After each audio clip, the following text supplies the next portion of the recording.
WhiskyJason here, whiskey from the viewpoint of an American in Germany tasting rare and exotic whiskeys. Today I have American straight corn whiskey that you've probably never ever seen, Bowsaw. Small batch, extra American whiskey, Kentucky, wrong order of the words by the way. So straight corn original Bowsaw American whiskey, Kentucky, USA, 43%, 700 milliliters.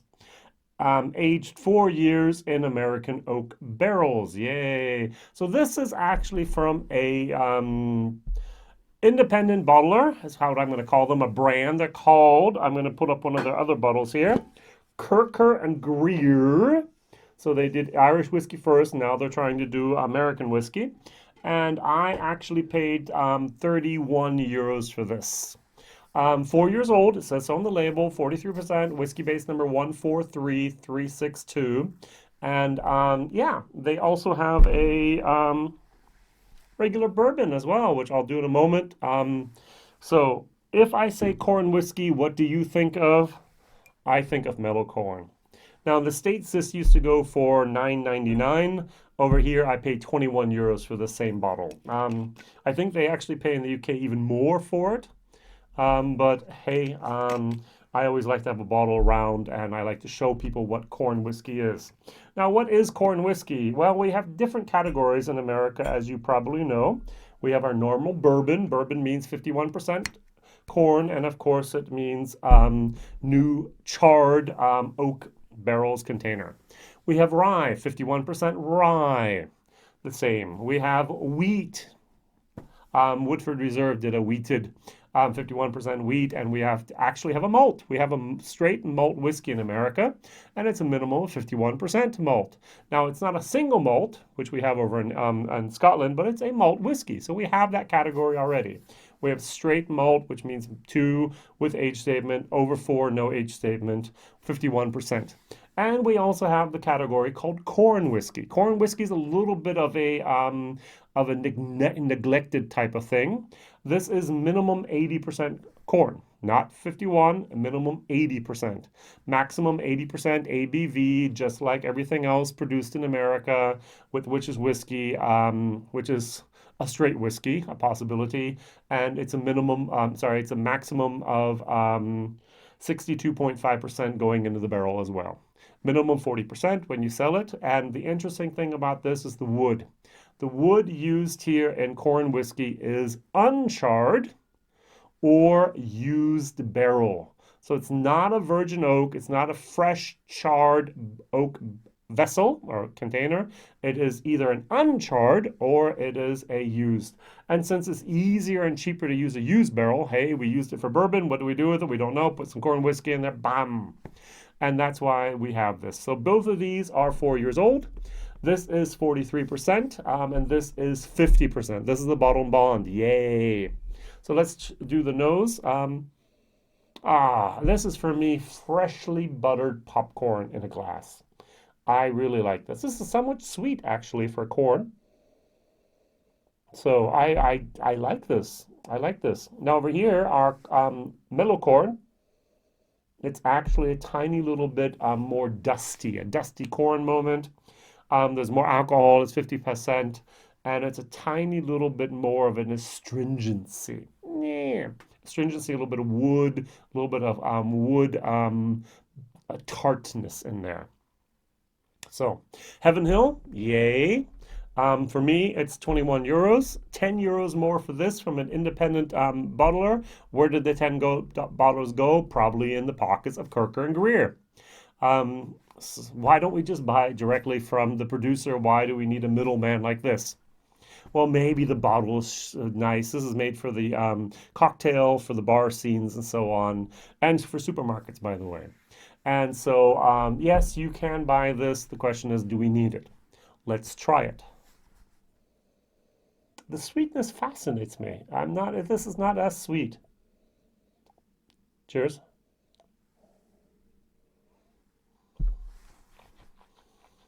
Mm-hmm. Mm-hmm.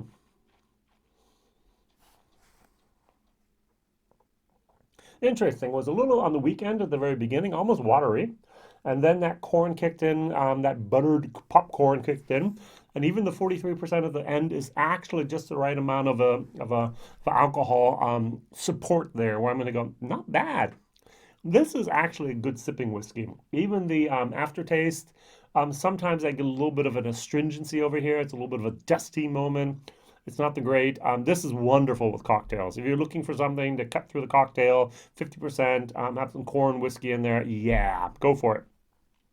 Bottle design has stayed the same for 40, I think maybe 50 years. Wow.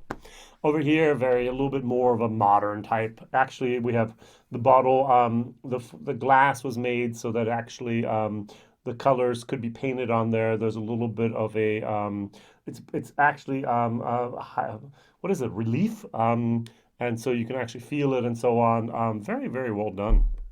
Yeah, I like this. This is very good. It's a little bit overpriced for its 32 euros. I can get a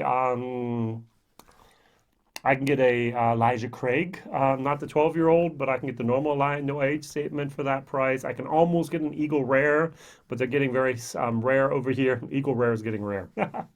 That's the way to put it. Thank you. So let's go over here now to our mellow corn.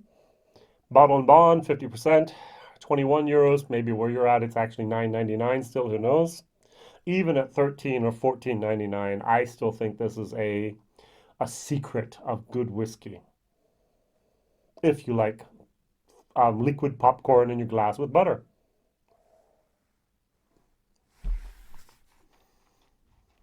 Mm-hmm. Mm-hmm. The 50% stand up at the very beginning, said hello, can go through the entire process. As I said, there's a little bit of that wood astringency towards the end, which I don't get here. What I've never done, at least I don't remember ever doing, to be very honest, is I've never added water to mellow corn. What happens if I dilute it down to 43%? Do I get the same sweetness that I get over here? Are they maybe even from the same company? Or they just took the 50%, diluted down to 43%, put in a new bottle, sold it? Question of the day, number one, what is your favorite corn whiskey? Not many out there, but I'm sure there's quite a few. And number two, if you can't answer that, what is your favorite whiskey that tastes like popcorn? Popcorn with butter. For me, Dickel. Anytime I have a George Dickel from the Cascade Distillery there in Tennessee, I get a lot of popcorn moments on the palate. All right, give it a minute to mingle.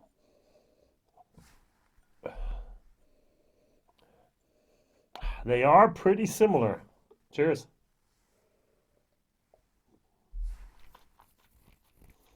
Mm-hmm. Mm-hmm. Hmm.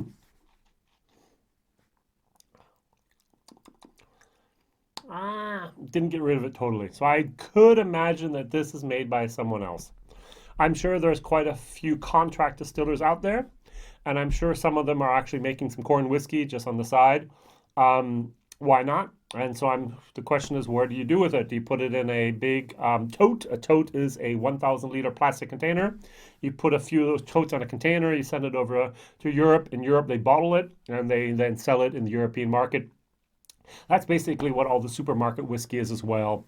Sometimes I know Borco with their penny packer. Borco is the independent bottler in Hamburg that actually do penny packer. It was, I think it might still be Heaven Hill product, and they just actually don't even use totes. They actually have a big, I don't know, what is it, a 40 ton, so that would be about 40,000 liters of bourbon, maybe about 30,000, you need to do that. So about 30,000 kilograms of a bourbon, and then you put it on a truck, you bring it to the bottling station, and you actually just fill it up.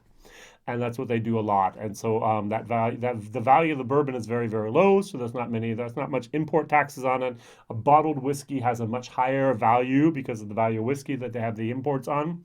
And so it's still brought back into Germany at a fairly low price, and it's still sold as supermarket whiskey for 12 euros or so. And the interesting thing is then penny packer, they often send back to the States in the bottle, and then they're paying 30, 35 euros for a Heaven Hill product. That's half the price over here. The world is crazy. I actually like this and the taste a little bit better. The sweetness of it really just pulls me in. I like that. This is not a bad product at all. I would love to have this taste at that price. Personally, that would be the perfect product. But hey, you can't have everything. All right. So, what was your favorite corn whiskey, and what was your favorite whiskey that had the flavor of popcorn in the glass? Thank you very much for watching. Thank you very much for liking. Thank you very much for subscribing. Thank you very much for hitting the bell. And thank you very much for telling other people about this crazy American over here in Germany tasting whiskeys you might not ever see, even though they're American whiskey products. Who would have guessed? All the best. See you soon. Whiskey Jason. Bye bye.